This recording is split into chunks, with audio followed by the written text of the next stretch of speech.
আল্লাহ তাআলা বলে, বান্দা হিসাবের সময় তো কাছাইয়া গেল, আখিরাত তো চলেই আসলো, কিয়ামত তো চলেই আসলো, আজও তো তুমি গাফিল হয়েই রইলা। 40 বছর হয়ে গেছে, 1 বছর শেষ হইছে, এভাবে বুঝি নাফরমানিতে পড়ে রইলা বান্দা।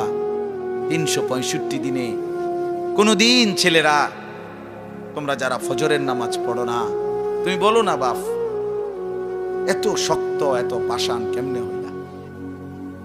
একটা বছর কোনদিন ফজরের নামাজ পড়ো নাই, এত বড় নিকৃষ্ট জানোয়ার মুসলমানের বাচ্চা কেমনে হয়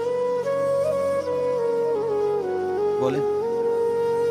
এত বড় জানোয়ার একটা মানুষের বাচ্চা কেমনে হয়? এটা কি পরিমাণ হাইওয়ান, এটা কত বড় হাইওয়ান, কত বড় জন্তু, কত বড় পশু। 1 বছর 365 দিনে এই হাইওয়ান কোনদিন ফজরের নামাজ পড়ে, শুধু 1 বছর। খবর নিলে দেখবেন 10 বছর, খবর নিলে দেখবেন 5 বছর।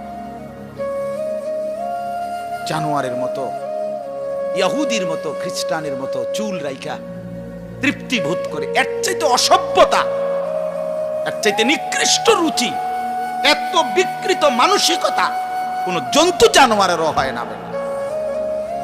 জন্তু জানোয়ার, তোমরা যে সমস্ত ছেলের চুল ইহুদির মতো, খ্রিস্টানের মতো, বেঈমানের মতো, বেটা তুমি একদম নিম্ন রুচির মানুষ, একেবারে ফসা মানুষ বেটা, তুই বেটা ফালতু লোক বেটা, তুই বেটা তোর কোনো রুচি বলতে কিছু নাই বেটা, তোর কোনো রুচিবোধ নাই বেটা।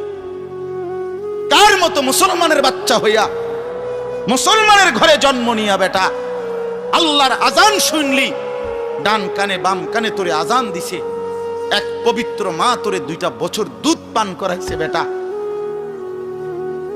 কোন শরমে বেটা তুই ওই বেঈমানদের মতো চুল কাটলি বেটা?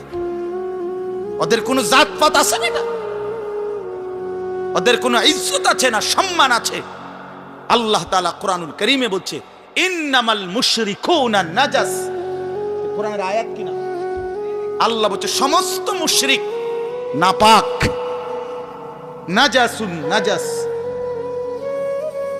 সমস্ত ইহুদি নাপাক, সমস্ত খ্রিস্টান নাপাক, সমস্ত হিন্দু নাপাক, সমস্ত বৌদ্ধ নাপাক, সমস্ত নাস্তিক নাপাক, সমস্ত মুরতাদ নাপাক, সমস্ত বেঈমান নাপাক।